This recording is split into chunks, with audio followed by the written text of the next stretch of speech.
It's the 14th of February, and you know what that means? It's Valentine's Day. But who's this Valentine guy anyway? Let's try asking Pope Gelasius I, who's known for celebrating the first Valentine's Day. Who was he? What'd he do? I don't know. In fact, due to his obscurity, the Roman Catholic Church kicked him out of their calendar of significant saints. Arrivederci, Gelasius. Well, we must know something about him, yeah?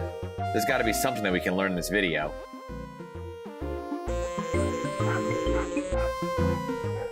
Let's run through some St. Valentine facts.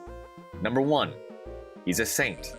Number 2, his feast day is February 14th. And by the way, in 13th century France there was a dog called Saint Guinevere, but unfortunately the pooch wasn't officially approved as a saint, just given a particularly holy name. Apparently you need to be human to be canonized. But anyway, you're hungry for more, right? Well, I can't guarantee the truth of this stuff, but there's a good chance old St. Val is actually a placeholder for multiple people. In other words, it's not exactly clear there was just one specific dude named Valentine. Over the years, several people named Valentine probably died on February 14th. Maybe no one named Valentine did.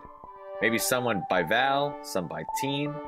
Could have just been one saintly fella demanding you call him Valentine for all we know. Either way, there's probably plenty of skulls out there to dig up and check. You know, maybe a couple say Valentine across the top. Because as everyone knows, during decomposition, our skulls always etch out our full names across the top. That way, it's easy for our descendants to recognize us. You know, because teeth aren't always the most reliable, whereas skull names always are.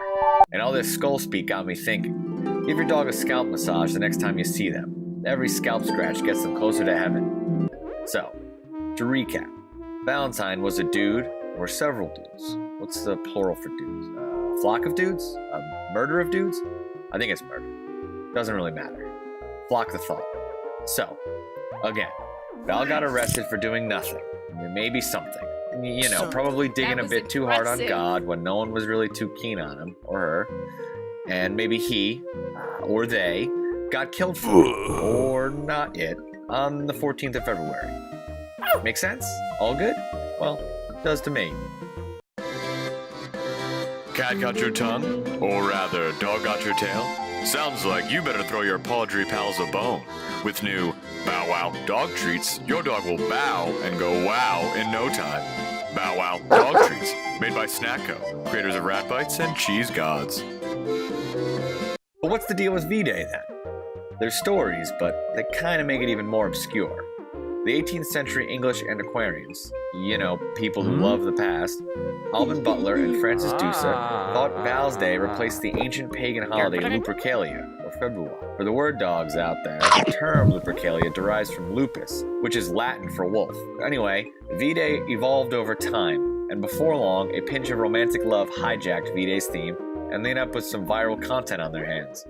But modern scholars like Jack B. Orrick claim the legends connecting the saintly dude to V-Day appeared in the 14th century, in a little place called England, notably by Geoffrey Chaucer. In 1382, Chaucer once wrote in a poem called Parliament of Fowls, you know, like birds.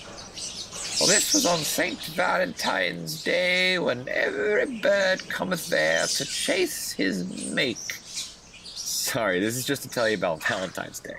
They don't pay me enough to translate this medieval garbage directly.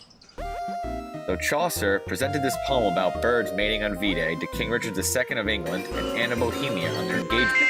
Orrick claims this poem was the first recorded association of Hallmark's favorite day of the year with romantic love. Oh, but you're a bit confused as to why Chaucer associated birds getting all hot and heavy with V-Day? Well, English birds start mating in the middle of February. Could be because it's prime time cuddling season. Or just because there's nothing much else to do for those dark and boring days of winter. But, you see, Chaucer's contemporaries wrote about birds mating and nesting around this time too. They claimed February was the only time of year you'd have a chance at tricking someone into loving you.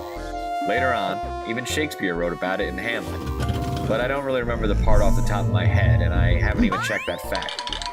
Act 4, Scene 5. Plus, I'm really more of a Tempest guy, to be honest. But hey, it sounds like you got time for a quick Shakespeare fact. In his works, dogs are mentioned 200 times, plus 27 for cur, which is like the word mutt, 53 for hound, and 3 for bitch, in reference to female. They're nearly all used as an insult, and actual dog characters appear only once or twice in his plays.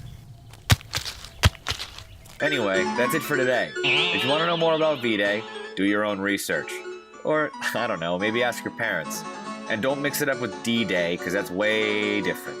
Though in some ways they share the same pressures and anxieties. Just that one's closer to fears of rejection, and the other's related to fears of beachfront bullets. Anyway, signing off.